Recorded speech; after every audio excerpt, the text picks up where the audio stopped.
અને મહત્વપૂર્ણ સમાચાર પહેલગામ આતંકી હુમલા બાદ મોટો નિર્દેશ દરેક રાજ્યોને મોકડ્રીલ કરવાનો આદેશ આપવામાં આવ્યો છે। ગૃહ મંત્રાલય તરફથી દરેક રાજ્યોને આદેશ આપવામાં આવ્યા। વિદ્યાર્થીઓ અને નાગરિકોને ટ્રેનિંગ આપવાની સૂચના આપવામાં આવી છે। ગૃહ મંત્રાલય તરફથી એર રેડ વોર્નિંગ સાયરનની તૈયારી માટેના આદેશ આપવામાં આવ્યા છે। તો આ મોટા સમાચાર મળી રહ્યા છે। પહેલગામમાં આતંકી હુમલો થયો હતો 22 તારીખે અને ત્યારબાદ બેઠકો એક બાદ એક થઈ હતી અને આ બધા વચ્ચે આખો દેશ જ્યારે રાહ જોઈ રહ્યો છે કે આતંકિસ્તાન સામે મોટો બદલો લેવામાં આવે, મોટી કાર્યવાહી કરવામાં આવે અને બધા વચ્ચે ગૃહ મંત્રાલય તરફથી દરેક રાજ્યોને આદેશ આપવામાં આવ્યા છે મોકડ્રીલ કરવાના, વિદ્યાર્થીઓ અને નાગરિકોને ટ્રેનિંગ આપવાની સૂચના આપવામાં આવી છે। એર રેડ વોર્નિંગ સાયરનની તૈયારી માટેના આદેશ આપવામાં આવ્યા છે। તો ખૂબ મોટા સમાચાર। આજે પ્રધાનમંત્રી નરેન્દ્ર મોદીએ ડિફેન્સ સેક્રેટરી સાથે, રક્ષા સચિવ સાથે મુલાકાત કરી હતી અને આજે આ કંઈક મોટો નિર્ણય લેવાયો હોઈ શકે એવી સંભાવના છે। જો કે આ ખૂબ સંવેદનશીલ વિષય છે, પણ ગૃહ મંત્રાલય દ્વારા આ મોટા આદેશ આપવામાં આવ્યા છે, સૂચના આપવામાં આવી છે। દરેક રાજ્યોને મોકડ્રીલ કરવાના આદેશ આપવામાં આવ્યા છે। બંને દેશ વચ્ચેના સંબંધો સતત વણસી રહ્યા છે। ખૂબ તણાવ વધી ગયો છે, ચરમ પર પહોંચી ગયો છે આતંકી હુમલા બાદ અને બધા વચ્ચે आदेश। अजय यादव अपने साथ जोड़ाए गए। अजय, गृह मंत्रालय की ओर से ये जो आदेश दिए गए हैं बहुत अहम है अभी हाल की फिलहाल की स्थिति को देखकर।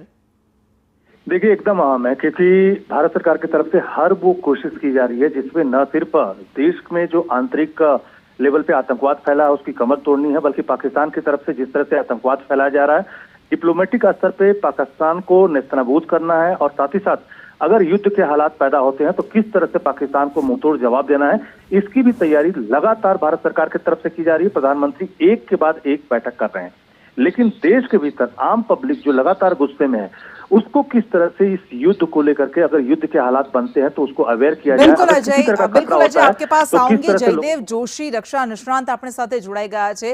जयदेव भाई, गृह मंत्रालय तरफથી દરેક રાજ્યોને સુરક્ષા મોકડ્રીલ કરવાનો આદેશ આપવામાં આવ્યો છે। બંને દેશ વચ્ચેના સંબંધો આખી દુનિયા જાણે છે કે અત્યારે શું સ્થિતિ છે।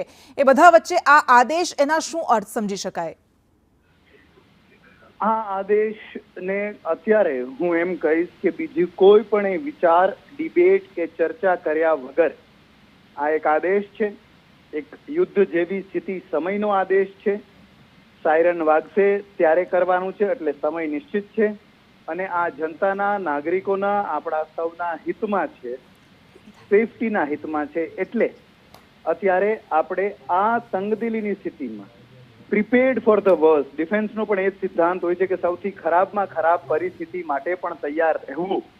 તો એવી ખરાબમાં ખરાબ પરિસ્થિતિ અને આ મોકડ્રીલ જે છે જે એર રેડના વોર્નિંગની છે।